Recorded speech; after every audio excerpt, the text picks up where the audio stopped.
are listening to the B2B Marketing Mindset with Pete Monfre and Bill Lowell. We want to help demystify marketing to reduce risk, drive more and better opportunities, and grow your business. Are you ready to master marketing? All right, well, I'm Pete Monfre, and let's get into the B2B marketing mindset, shall we? So UI, UX, UE, I don't know if that's a thing. What are you talking about? So today we're talking about user experience with special guest Jeannette Juetten. You know, she's a longtime customer experience expert, and she's been working for companies, a lot of excellent companies, Dedicated Networks, Ecolab, Thomson Reuters, American Girl, and now she has joined my co-host at Business Development Directives, and she's got a Chihuahua pug named Olive, which is a lovely name. I wish I had another one named Popeye, but loves to travel and take long walks on the beach. So welcome. Let me introduce. Thanks, Pete. Yeah, man, my pleasure. And let me introduce Bill Lowell real quick here before we get too far. So, marketing research guru Bill Lowell. So, how's it going there, eh? Hey, thank you. We're doing great, and I'm excited about this topic. I think it's a really important one, and so it's going to be fun. And I'm so happy that Jeanette's on the program today too. So I guess we're on probation. If we do a good job, hopefully she's going to take over business development directives and take it to a new level. But if we screw up, Pete, I don't know. Our Kick user to the experience curb. I think we're on probation here. You know, well, I drank a 5-hour energy shot this morning, and do you know it used to be called an hour of anxiety followed by a 4-hour headache, but apparently that would not fit on the label. So, but anyway, welcome, Jeannette. I am a little jittery, but it's a good kind of jittery, I suppose. But I love that your bio's filled with photos of your family and all kinds of fun stuff. You know, I think we need a lot more of that, and so hopefully we'll inject some of it into the episode. But what is it about this topic that kind of gets you fired up? I think that user experience is just a fascinating, ever developing and changing kind of space that really needs more attention and more prioritization within business strategies and their development of what their customer is experiencing through their brand, their product, their service, um, their application, whatever that might be. So I'm really looking forward to talking about that today. Well, I can see how it would never get boring because it's such an extensive topic and it affects just everything throughout the business, and we'll talk about that a little bit more. Yeah. But what is it about this topic that gets you fired up as Yeah, I so I put this think thing in my ear? in my 20 plus years of being a marketer, so born and bred marketer, user experience has always been at the core of everything that we do. So I am really excited and honored to be here today and talk a little bit more about user experience. I think the user experience, I know, is one of the first questions. What is user experience? So it's when anybody interacts with a product, a brand, or a service. And so what is that person's experience? And it has a broad range of lots of things that are part of user experience. And then you can subdivide that off into lots of little specialties like user interface, which is the UI of what is UI, which is more of the design and the process in which you navigate and you might do interactions and what that looks like for a business. But really, anything that has to do with the overall experience that a person has when they're interacting with that service, brand, or product is how I would define user experience. And I Yeah. think it's a really important piece that is often overlooked in today's world. Well, we'll get into a little bit about more about the definition, but I was just curious about what about it really just grabs you. I mean, for me, it's kind of, well, one thing I wanted to do this episode is because it's so misunderstood. Like people just think you say user experience, they think websites. It goes way Yeah, beyond that, absolutely. and that's user interface (UI), and that would be the website part of it. But it just goes so far beyond that. So I'm hoping that we can kind of fill people in on that. And are you hearing an echo on your side? All right. It's just my audio is bananas. And so as we just leave the rails. So let's just jump into it, shall we? So user experience. You were just talking about a little bit about what is it. So give us a little more expansive definition. Sure. Well, I think overall experience is what a person has when they're interacting with a product, a service, or a system, or a brand. It can encompass emotions, their perceptions, behaviors, and I think it really focuses on what does user experience focus on. It focuses on the meaningful connection that's created with the consumer. Is it easy to use? Is it enjoyable? Is it something that the consumer wants to come back to and do more of it?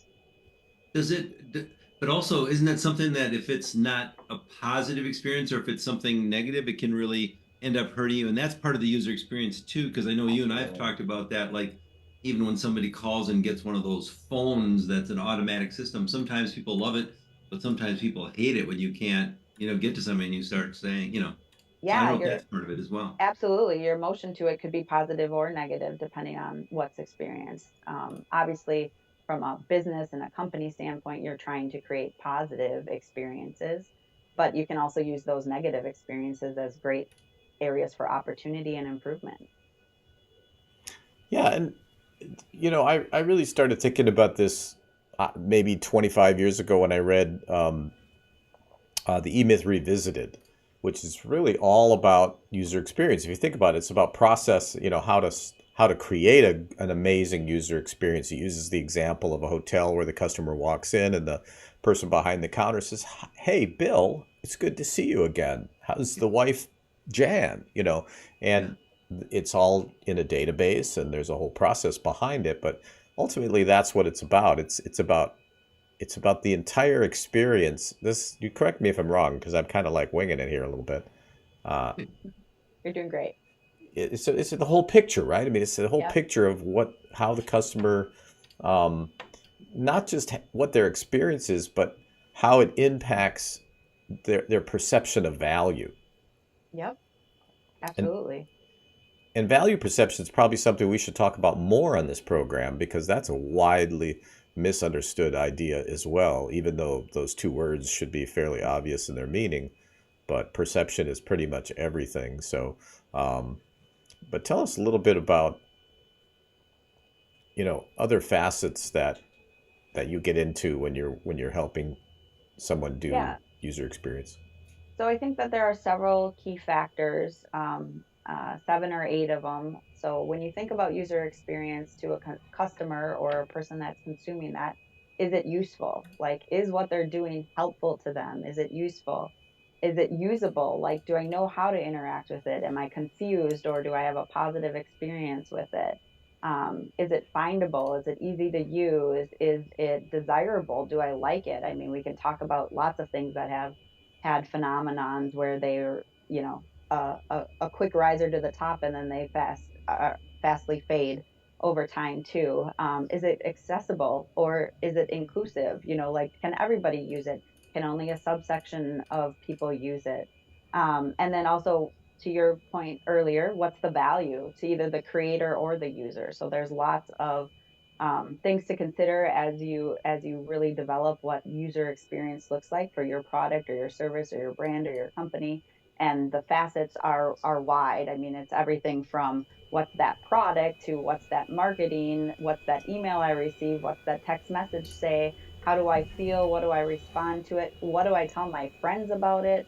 There's such a big and wide way to think about user experience and all the implications that it has throughout our everyday lives, in terms of making it better and or sometimes worse, right? And then you're quick to say no more to that one, and you tell all of your friends about it, right? So that's that negative word of mouth. Does Absolutely. so does you go ahead, Pete? I'm No, sorry. you go ahead. I was just gonna say, does user experience also then extend to like employees, Jeanette? So like, I mean, Absolutely. could that be part of it as well? For sure. I mean, user experience is anything that you are experiencing. So employees within a company, there's definitely elements of what does that employee experience look like as part of it, for sure. I would say Like, that's the least paid attention to probably in most companies and scenarios, but for sure it's an important factor. Do you love what you do and do you want to do a better job for your customers? I used to work for a company where it was treat them how you want to be treated and everything else will follow, right? So there's definitely a mentality of that as well. So yeah, there's a cultural aspect. I mean, there's a marketing aspect. There's a retention aspect. It goes on and on. And so I'm surprised that it's not talked about more. But one thing that is certain is that um, people get all these terms mixed up. I think it's because they're kind of similar and they've evolved over time, and it's it's even at right before the program, I was using the uh, I was using UE, and you said, "Oh, I haven't heard that term," which is interesting because you're the expert on it. But yet, I see everybody using like three acronyms together: UX, UI, UE, usually slash slash. Really, UX and UE are the same thing. It's just different people somewhere along the line decided to create a slightly different acronym. And I think that's part of the problem with the marketing and the consulting industry is this jargon, these acronyms. Things lose meaning over time. And so that's why I think if you're watching out there, I mean, this is what we want to help you understand this better, which is always part of our mission to help you understand things better. And so, you might be working on your website and it's beyond making it pretty. It's what impression do they leave with? Is it a satisfying experience for them? Is it a and this is something I think some companies don't understand. I just was talking to somebody and they said, our website, it just really doesn't do a thing for us. Okay, well, that could be true. I mean, here's what you might not realize. It may be actively hurting the business, Yep, right? absolutely. And so nobody thinks about that other side of the coin. They figure, well, it ain't great, but, it doesn't really do nothing for us anyway, and it's fine, They're not thinking of a deficit. And, if you think about how people sell, however way they hear about your company, they're going to go check out your website and they're going to be like, hey, are these guys credible? Do they sell what I need? Um, who else do they serve? Do I trust them? And it's going to all happen in under 2 minutes usually. Yeah. Um, And can and I find what I'm looking for, right? Like that's why you visit somebody's website in addition to the things that you mentioned. Like, is my question answered? What time are you right. open? What's your phone number? How do I get in touch with you?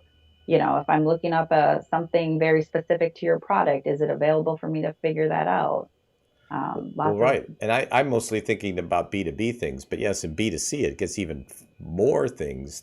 If they're there to buy a product, if they're there to just make a short list, one way or another, if they're not finding what they're looking for and getting those boxes checked off in their gut, right. you just don't make the short list. You don't get consideration. They don't buy the product, and they don't exactly call you and let you know, right? So it's like an invisible problem, but Well, it's I not. also think it's a business to consumer.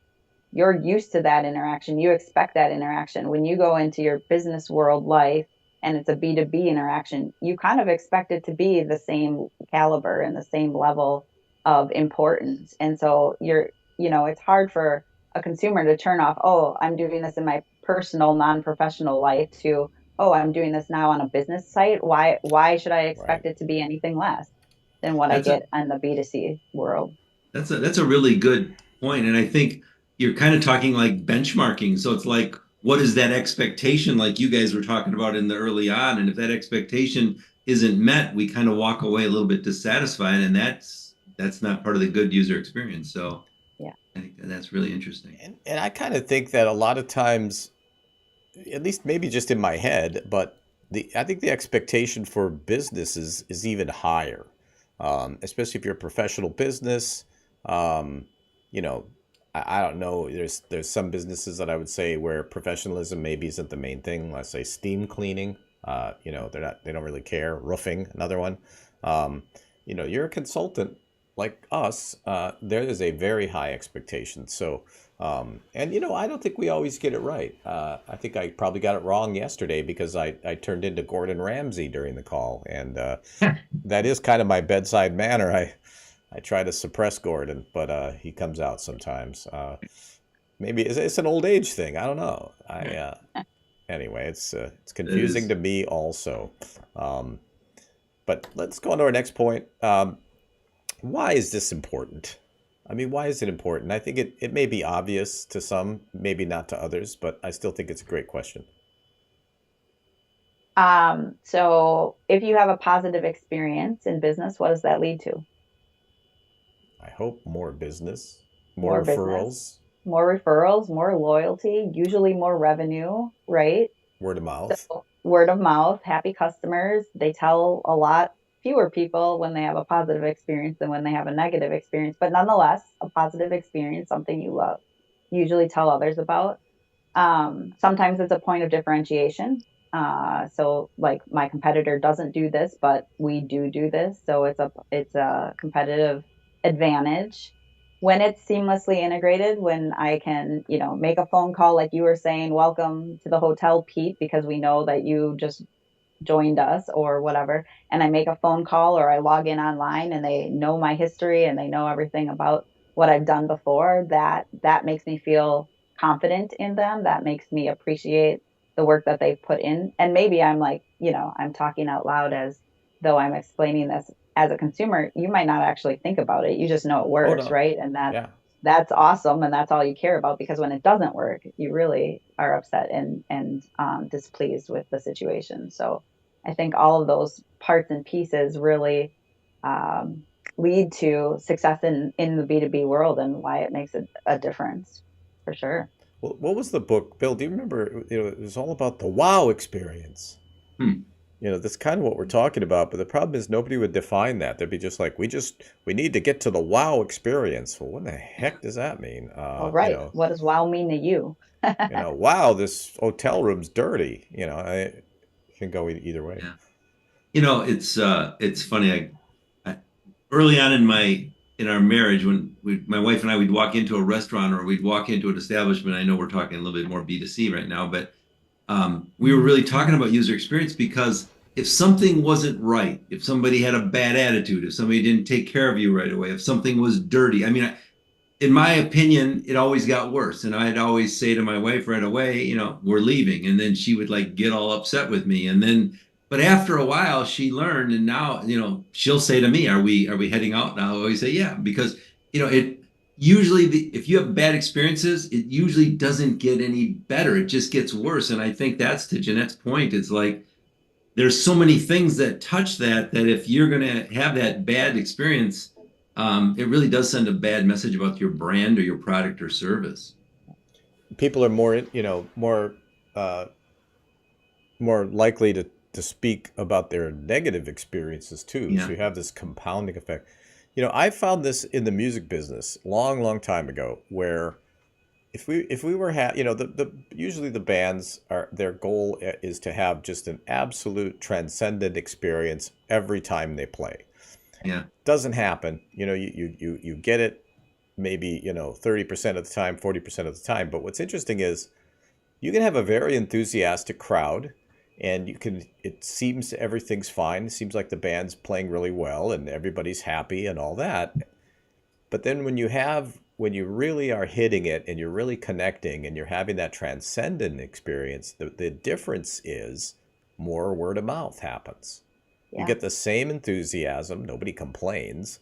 Uh, it's almost like you're just this close, and if you can push it over the edge, then it opens up more word of mouth. And I think my company, I think we can all do a better job of it. I think people are overwhelmed with so many things that they have to pay attention to and they have to deal with, and maybe that's why maybe it makes sense to get some help if you need it. If Yeah, you're for sure. overwhelmed with it, a little plug there, but it's just, hey, it's true. But let me just take a minute, tell the folks, if you're watching this on video, congratulations. But if you want more information, you want to see more episodes, b2bmarketingmindset.com. You can also hear us on every major podcasting platform. So if you're listening to this only in audio, today you got a special treat, you audio folks. But you are missing half the show. And so go to b2bmarketingmindset.com. You can subscribe there. We've got some courses coming up, and it's a community of people. I think you'll like it. Hit it. All right, that's the commercial for today. Um, so, business development directives, marketing research firm. It's beyond marketing research, really. It's a research. Wow, is it a? I don't know what to call it, but um, how does research and the types of research? Where does research come in here? I think it's so important. And there's lots of different types of research or user experience, like background, that you can get to really better understand your customers and what they're experiencing. Um, Before I go there, real quickly, hey, Bill, when you were talking about that restaurant, do you ever give that restaurant a second shot? Sometimes, but not a lot, you know? I mean, but that's the answer, right? Like some Yeah, people are like, forget it, there's too many restaurants, I'm not going to go there again. But right. sometimes you might be able to, or if you get a recommendation saying, hey, this place has really turned itself around, it's much better now. You might give them another shot at it, right? But back to your question, Pete, which was really around, you okay? Okay. Um, um, your question was around what does that look like? So there's lots of different things. I think some of it is surveys or questionnaires that can come at any point in time. There's a plethora of feedback that you can get from your customers, especially your angry customers, because I feel like they're the ones that are going to more likely to complete that survey and let you know what's on their mind than those that are happy with you. But that's again an opportunity for you to be able to address and turn that maybe negative customer into a positive customer and give them a really great experience and follow up and address that with them if that is an option. There is focus groups, right? So conducting focus groups is huge. Being able to test it, see, witness, observe, ask questions, and really get those answers. That's huge. I think sometimes it's just silent observation, right? Interacting or not interacting, but actually witnessing somebody interact with the product. And that can be arranged in a plethora of different ways. And then user testing too, like what live, like tell me what you're thinking. What are we walking through? What's going on in your mind? Give me that feedback as you're going through a new product experience, and continuing to make sure that you're at lots of different points kind of going through that feedback loop and really giving people the opportunity to provide, or customers to provide that feedback to you.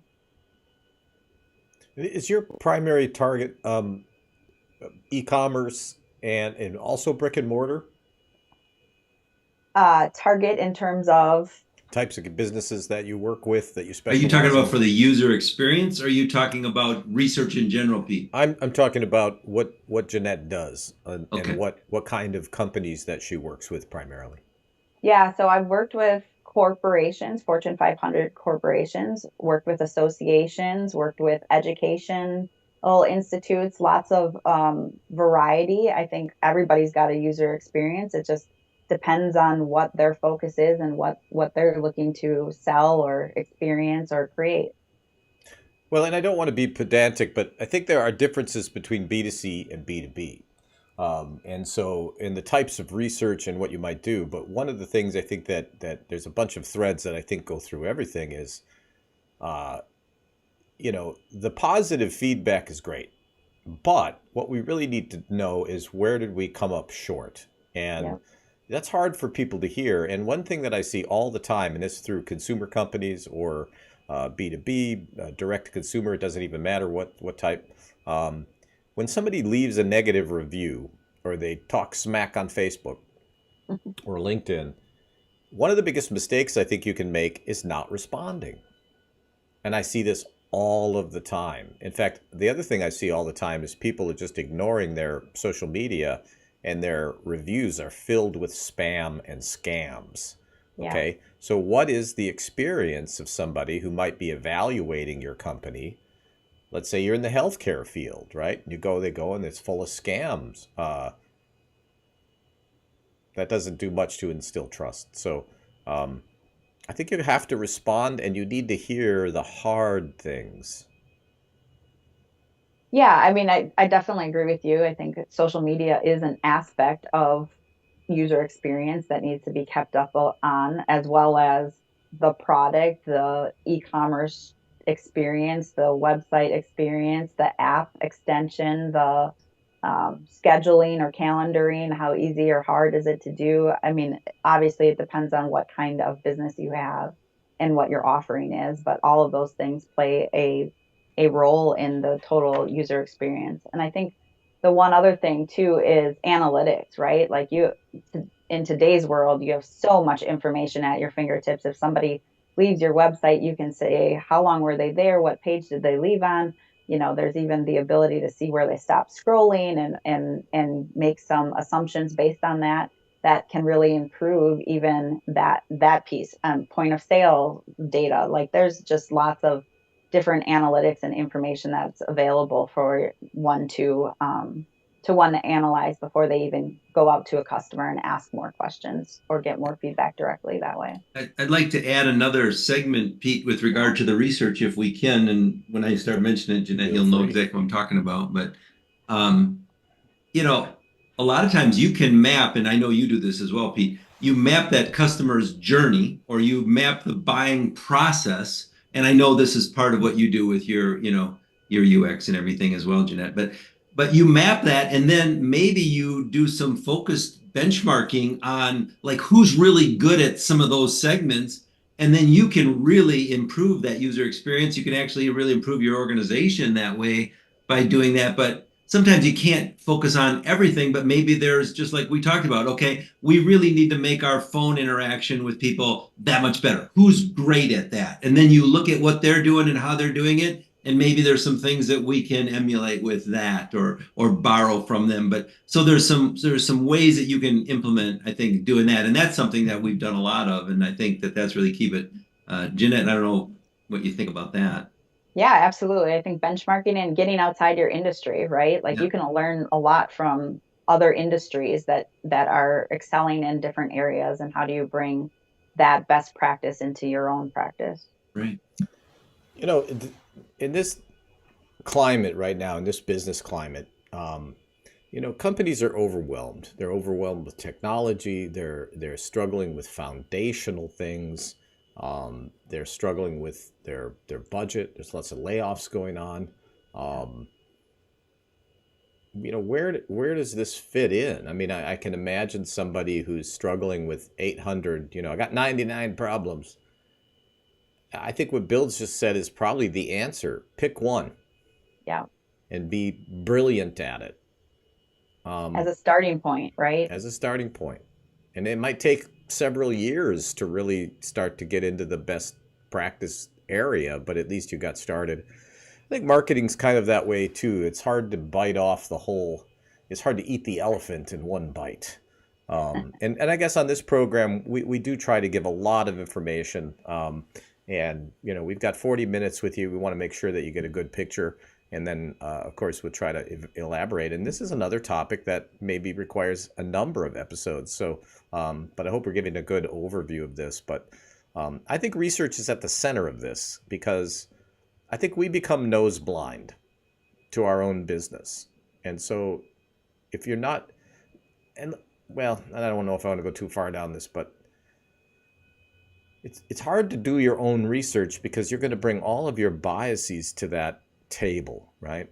And it's going to corrupt the answers, the data, and there's also research methodology that maybe the average person might not be aware of. But even if that's all you can muster, then great, do it. But this is where independent facilitators come in, people who are experts in research. We've got 2 of them on the program today. And so I just wanted to throw that out there because this, it sounds easy. What we're talking about, it sounds so easy, right? It's not easy, but it's worth it because I think it affects every performance measure that there is in a business. And it doesn't matter what kind of business. If you have customers, they're having some sort of experience. And so you can leave that up to chance if you'd like, or you can do some research, get your arms around it, figure out where you can improve. But there's so many research options. But I think if you go to bddonline.com, you'll see that There's just a huge variety of options. And we don't like do these types of commercials in the program so often, but I just think it's so relevant right now. So we'll just roll with it. And you guys deserve it. So Thank you so and I'll much. throw this out there. Been working with them for 30 years. So I'm a big believer. So let's go to our next point here. Personas. Boy, another dramatically misunderstood idea. Why are they so important in this context, though? I think personas are often misunderstood as your target audience. You think that's fair to say? Like people are like, we have personas. We know what our target audience is. It's age, I don't know, 45 to 65 looking for X, Y, or Z.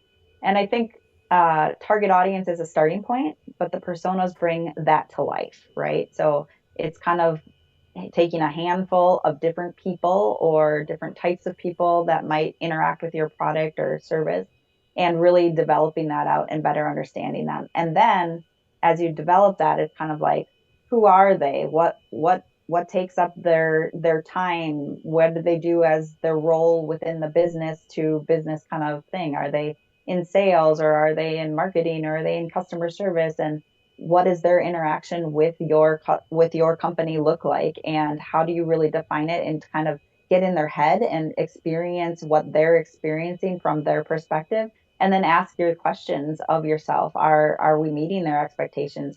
Are we answering the questions for the customer service person? Are we answering the questions for the salesperson? There's a diverse number of people that are coming and interacting with your business. How do you make sure that you're really addressing that and asking the right questions along the way for all of those personas across the board to make sure that they're getting the best experience? Well, and we would call the target market ideal client profile, and it is really it's demographic, it's psychographic, it's pretty dry, it's kind of generalized. Right. We are starting to get into the one-on-one marketing capabilities with big data. However, Yeah. marketing still has to generalize into segments because to speak to every single person, it's just not feasible. But personas are different. Like a persona would be based on that ideal client profile. It could even be aspirational. You've got your existing Yeah. clients, right? Maybe those aren't the ones you want. It's possible. And then you've got the ones that are your ideal client, and then you personify them. You know, the Give them a origin of the word story. persona, Yeah. right? Yeah, like Pete is a marketing strategist who does an online program, whose personality leans towards Gordon Ramsay, who thinks he knows everything, but he actually doesn't because that's proven by having smarter people on the program than him, and etc. Right? I mean, it humanizes, and you give these personas names. Yep. I like to give them funny names, but that's just me. You know, I have to go the extra mile there, give them a goofy name, but it helps you That could remember. be that could actually be a fun exercise with the team, couldn't it? Like an internal team coming up with building the personas and coming up with those clever names, you know?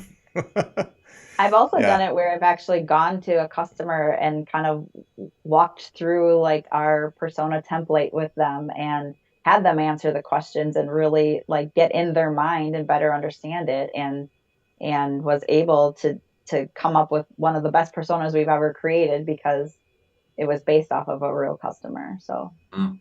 Fantastic. And it gets down to the subtle points, but I love this idea I could see this boardroom, right? And the consultant says, okay, everybody's going to write a persona of the CEO. Oh, And we're going to then hand those in, put your name on it, and let's see how that goes. Be a great exercise. I would do that. I like that. Hey, and for us with clients, that'd be the last time we worked with that client, right? yeah, you can see the CEO. Yeah. Um, It could be an imaginary CEO. It doesn't have to There describe you go. theirs, There you right? go. Like, Yes. yeah, That's that's the great. ticket. So Great. if you look at your ICP, ideal client profile, and here at Clarity Marketing Support, we do something called an enhanced ideal client profile, which has some behavioral, some psychological things, beliefs, yeah, perceptions, go a little further. But then really personas take it that next step and I think complete that loop. It takes it from sort of the cold strategy to the more human understanding, right? And it seems almost semantic, but what it does, I think, is it triggers a better understanding of the customer, right? And then the creative's going to be better, the language is going to be better, the engagement. It just everything gets better down the line. And I wish people see. I sound like I'm, somebody always said that it sounds like I'm just jaded, like I'm always, but I'm just telling the truth. Companies want to cut these things. They don't want to put in that extra effort. I say you're cheating yourself. You're cheating yourself. You're creating a lot more risk. If we think about it, both of our businesses are in the risk mitigation business. Yeah. That's what we're doing, right? That's not what people talk about. Well, you guys are creative marketing types. No, we are actually in the risk mitigation business. So if you love risk, I have a stuntman friend who has a whole completely different definition of risk than I do. But we're not a good match, right? But for And most people, Jeanette, why don't share with, you talk about risk mitigation, which I love, but you shared something when you gave the guest lectures at my Mhm. classes at UW Whitewater about if I invest $1 in UX, what does my return mean? And I think when you share this number with our audience, they're going to know how impactful this user experience is. Will you share that with us just so that we have it? Yeah, I sure will. I cannot actually remember where the research came from, so I should look that up and get back to you on that. But You don't have to, the because as consultants, we just spew stuff out. all Give right, us. well then throwing this out, borrowed from somewhere, $1 invested in UX brings $100 in return, which is a 9,900% of ROI. Well-designed UI could increase website conversions by 200%, and user-friendly UX design can bring the conversion rate up to 400%. yeah. So the research, sorry that I don't know and can't cite that right now, but the research definitely shows that the more that you invest up front and understand and develop for, the better off you are in the long run. And I think that user experience, some companies are really embracing it. There are large corporations that have entire user experience departments, and there are others that are just starting to put their toe on, like maybe having a consultant that once in a while tells you a little bit about UI more than UX, right? So there's a wide range of companies that are doing it differently, and where they decide to invest is really across the board, from little to nothing to lots, right? We've actually, this was a client last year. We increased their website conversion by 780%. That's Now, amazing. it Wow. is amazing, except for the reason was it was so terrible before. It was really bad. And so we made it less bad, but it was a dramatic increase. Still counts. But I love those Absolutely. numbers. And I think where that came from is I made that up right before we went on the air. So Okay, no, I'm good, good. kidding. I'm We'll, just kidding. we'll give That's you all the credit on that then, We'll Pete. put that in the post when it goes up tomorrow. We'll find that source. But let's last one. How does it so let's take all of this information, right? You're really starting to understand the user's experience, their attitudes, their perceptions, their behavior. Take that all together, and how does it shape perception? Like, or is that the right question? I mean, how not how does it shape perception, but how do you use it to shape perception? Bill, you want to take it? I, I'm glad to try to do that, but you know, I, I'm I actually actually asking because I don't know. I don't know. no, I'll start, but Jeanette's going to have to bounce in and save me. But I think it's like everything that we do with regard to research. I mean, it just gives you so many insights into where to begin or what to tweak or like we talked about, what's the experience with the website? I mean, I get such a kick out of it because you were talking about this earlier, Pete, with regard to, the B2B people and the websites and how important that is. And I mean, I was one of those morons that and Jeanette will tell you too, because I was like, we don't need to update our website because everything we get is word of mouth and from referral from existing clients. We've been around for 30 years, so I don't think it's important. That's not true at all. I mean, I've had people tell us sometimes to do some things, and Jeanette just fixed it and updated our website. So I mean, I think I was one of those people. So if you're B2B owner out there, I've learned in my old age. So I don't know if that helps out, Jeanette, or if that gave you enough time to think about the answer for that. No, I would have I said mean, I something earlier, but I just Yeah. didn't want to say Okay. anything. So, Yeah, you should have.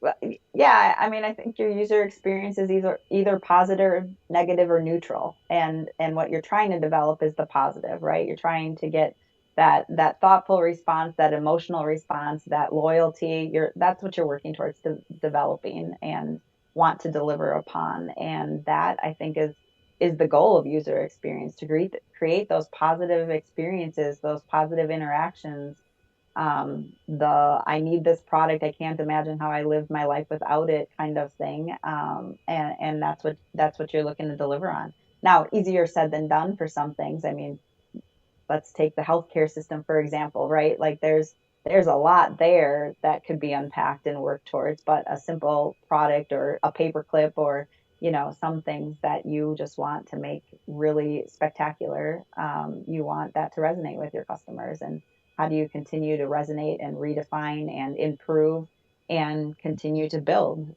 that customer positivity and loyalty? well, look at IBM and their suits and their blue suits, right? And the uniformity of that. That's an old example, but it still applies for today. How did that shape the perception of IBM? Like I think a lot of folks don't really understand that perception can be shaped. You're not at the mercy of it, right? Parts of it you can't control it completely, right? It's a messy world out there, but you can shape perception really effectively. Um, but you have to go through the steps that we've talked about previously in the episode, or it's going to be pretty hard to get the output that you're actually going for. And it could come down to if you're a consulting firm, that there's a culture of always being on time, always being prepared. All right. It's the quality of your questions, right? How are they going to perceive you if person after person they work with is just on top of things like this? How does that shape their perception of your company or your offering? And then if you get all that stuff right, price elasticity, right? You can change perception and create price elasticity. That's what fascinates me. Um, and so what a great topic. I think we're almost out of time here, but what I'd like to do is go to final thoughts, and we will leave the folks with some final thoughts. I have learned a lot during this one, so just stand by for a minute. Final thoughts.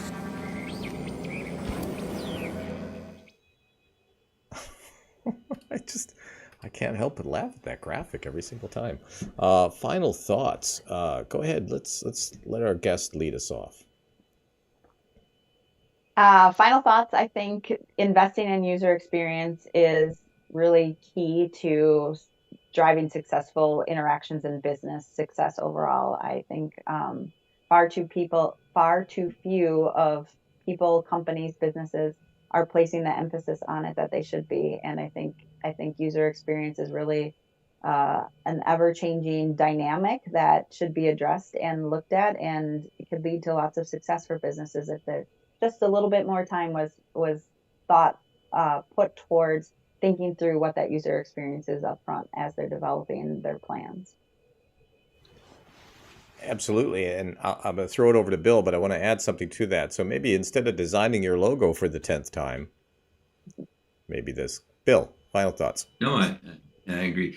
Like you always say, Pete, you surround yourself with smarter people, and I think it's a really good reflection on you. I thought I knew a lot about this topic, and we've done a lot for our clients in that area. But when I met Jeannette, I learned how much I did not know about it. I mean, she's so far advanced on this, but she also has taught me that you don't have to do it all. I mean, you can start with certain areas or you can start small. And I think that that's one of the things that all of our listeners should take away with. We've got the experience to do this to help you, but I think you don't have to start with the whole big gig. It can just be one area or focus on one thing at a time if that's what you want to do. My thought is this. I agree with Bill. I think that there's much more to know about this. And I think I think in my own businesses that we are kind of nose blind, and even in my marketing firm, we brought in marketing consultants to help us see our own business because we're just too close to it. And so, do you really understand how you're being perceived and what that experience is for your customers? Probably not. And so, I think it's definitely a worthwhile thing that you should, do you add this to your marketing planning effort or do you do it separately? Because it might get overwhelming if you try to eat that whole baby. You don't eat babies, do you? No, I don't. I hope not. I think every business is different. I think it depends on the size and your strategy, and often user experience is a part of some strategies, but sometimes it's an output of something else. So I think it really depends on the way that you structured and shaped the strategy as part of your business. Well, I think I probably got my elephant and baby metaphors mixed up there, so I apologize for that. But some of them look tasty. I don't know. Anyway, thank you so much for being with us. If I can have you guys just hang on just a little bit, just for a few moments if you have time after we go off the air, I appreciate that. But join us every Thursday, 11 o'clock Central Time. And of course, B2B Marketing Mindset is where you can really dig deeply, go down the rabbit hole if you like. So thanks, guys. Thank you. You've been listening to the B2B Marketing Mindset with Pete Monfre and Bill Lowell. Add to the conversation by commenting, sharing and liking. And don't forget to subscribe and check out the links in the comments. Learn more at b2bmarketingmindset.com.